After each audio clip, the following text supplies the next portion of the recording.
இது string functions tutorial இரண்டாம் பகுதி. ஸ்ட்ரிங் ரிவர்ஸ் முதல் ஆரம்பித்து மீதி ஃபங்ஷன்ஸ் ஐ பார்க்கலாம். ஸ்ட்ரிங் ரிவர்ஸ் சுலபமாக புரியும். அது strrev. strrev என்பது என்ன? அது ஸ்ட்ரிங் ல் உள்ளதை ரிவர்ஸ் திருப்பி அமைக்கிறது. ஆகவே ஹெல்லோ என்றால் அதை ரிவர்ஸ் செய்து OLLEH என்கிறது. வழக்கமான பயன்பாட்டுக்கு இல்லாவிட்டாலும் இது எப்போதாவது பயனாகும். ஏதேனும் ஒரு ஸ்ட்ரிங் ஐ குறிப்பாக ரிவர்ஸ் செய்ய நினைத்தால் இந்த பங்ஷன் பயனாகும். இது விளையாட்டான பயனுள்ள பங்ஷன். அடுத்து சேர்த்துள்ள பங்ஷன்ஸ் செட், str2lower மற்றும் str2upper. அடிப்படையில் இவை ஸ்ட்ரிங் to lowercase மற்றும் ஸ்ட்ரிங் to uppercase. நம் ஸ்ட்ரிங் ஈக்வல்ஸ் ஹெல்லோ எனில் நான் எச்சோ str to lower மற்றும் ஸ்ட்ரிங் ன் வால்யூ ஐ இங்கே காட்டு எனலாம்.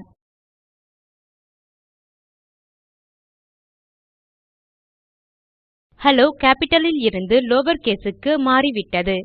இது போலவே ஒன்று ஹெல்லோ ஸ்மால் கேஸ் இல் இருந்தால் செய்யலாம். str to upper என்றால் அது ஸ்ட்ரிங் ஐ அப்பர் கேஸ் வெர்ஷன் ஆக காட்டும்.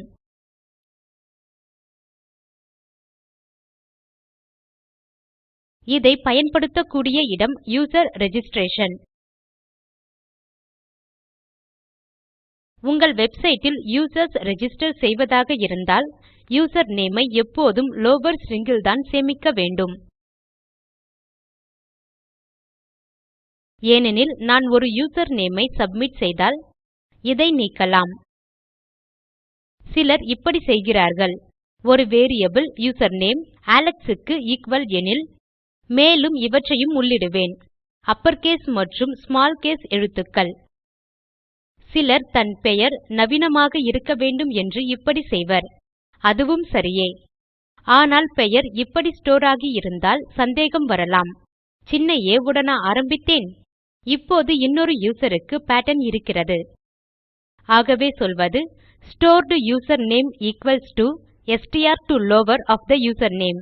ஆகவே இதுவே டேட்டாபேஸ் இல் ஸ்டோர் செய்த யூசர்நேம். அவர்கள் லோகின் க்கு சென்று யூசர்நேம் ஐ இப்படி டைப் செய்தால் நான் செய்வது அதை லவர் கேஸ் ஆக மாற்றி யூசர்நேம் இல் சேமித்துள்ள லவர் கேஸ் வெர்ஷன் உடன் ஒப்பிடுவதே. ஆகவே இதை எடுத்து டேட்டாபேஸ் னுள் லவர் கேஸ் வால்யூ ஆக சேமிக்கிறோம். பின் ஒரு டைப்ட் இன் வால்யூ ஐயும் லவர் கேஸ் ஆக மாற்றி ஒப்பிடுகிறோம். ஆகவே தவறு நிகழாது. யூசர்நேம் ஐ பயனர்களும் மறக்க மாட்டார்கள்.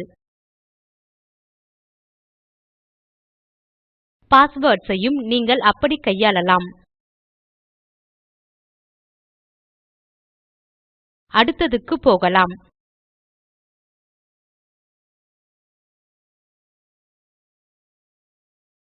Substring count. அது அடிப்படையில் செய்வது ஒரு ஸ்ட்ரிங் னுள் குறிப்பிட்ட வால்யூ க்கு பொருந்தும் சப்ஸ்ட்ரிங் ஐ எண்ணுவது. டைப் செய்வது search equals my name is Alex, what is your name? இதுவே நம் ஸ்ட்ரிங். இப்போது சப்ஸ்ட்ரிங் கவுண்ட் ஐ எச்சோ ஆட் செய்ய வேண்டுமானால் தெளிவாக இதுவே சப்ஸ்ட்ரிங் கவுண்ட் க்கு உள்ளது. செய்ய வேண்டியது நம் சியர்ச் ஸ்ட்ரிங் இல் சியர்ச் செய்வது.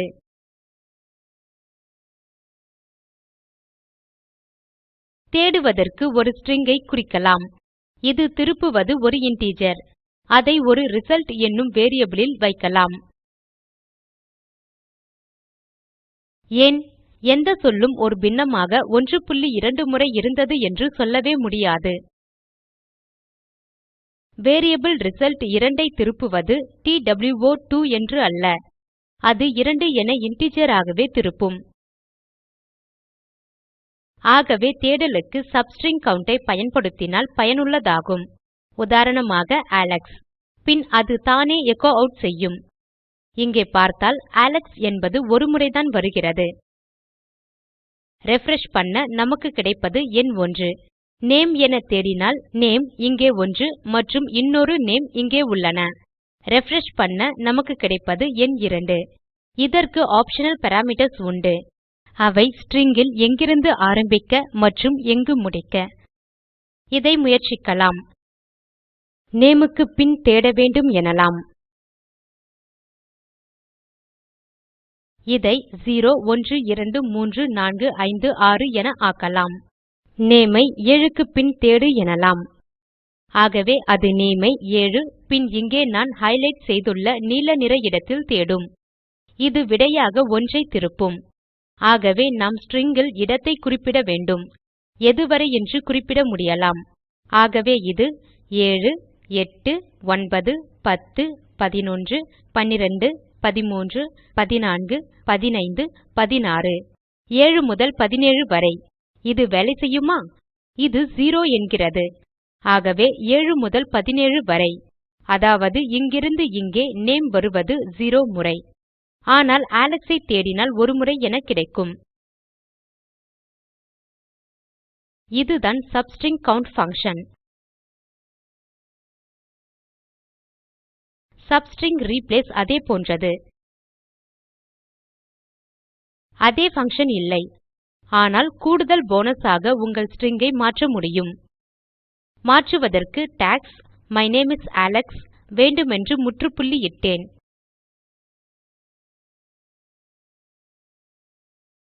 Result equal to substring replace. எதில் மாற்ற வேண்டும்? ரிப்ளேஸ் என்ற வேரியபிள் ல். Alex ஐ Billy ஆல் மாற்ற வேண்டும்.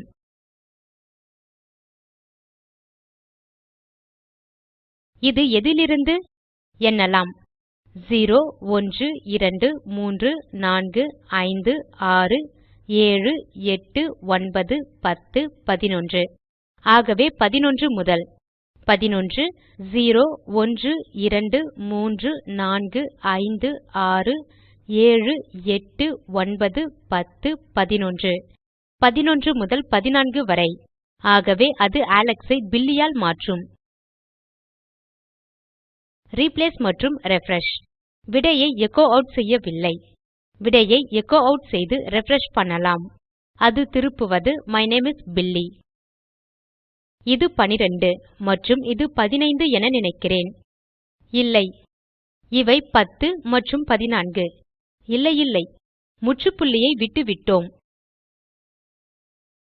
ஆகவே சரியானது 11 மற்றும் 14. முற்றுப்புள்ளியை இன்னும் விட்டு விடுகிறோம். ஏனென்று புரியவில்லை. கிடக்கட்டும். புரிகிறதல்லவா? அடிப்படையில் string ல் துவக்கும் வால்யூ மற்றும் முடிக்கும் வால்யூ ஆல் எதையும் மாற்றலாம். எண்ணுவதை நீங்களே செய்யுங்கள். எனக்கு களைப்பாகிவிட்டது. இங்கே செய்வது ஒரு குறிப்பிட்ட string ஐ குறிப்பிட்ட வால்யூ ஆல் மாற்றுவது. மற்றும் இது துவக்கும் வால்யூ, இது முடிக்கும் வால்யூ. இந்த டியூட்டோரியல் லில் அவ்வளவே. இன்னும் பல ஸ்ட்ரிங் பங்ஷன்ஸ் உள்ளன. கூகிள் ல் தேடி பாருங்கள். பிஎச்பி ஸ்ட்ரிங் பங்ஷன்ஸ் என தேடினால் பல சுவாரசியமான பங்ஷன்ஸ் கிடைக்கும். எந்த குறிப்பிட்ட விஷயம் செய்வதானாலும் அதற்கு ஒரு பங்ஷன் அநேகமாக கிடைக்கும். நன்றி.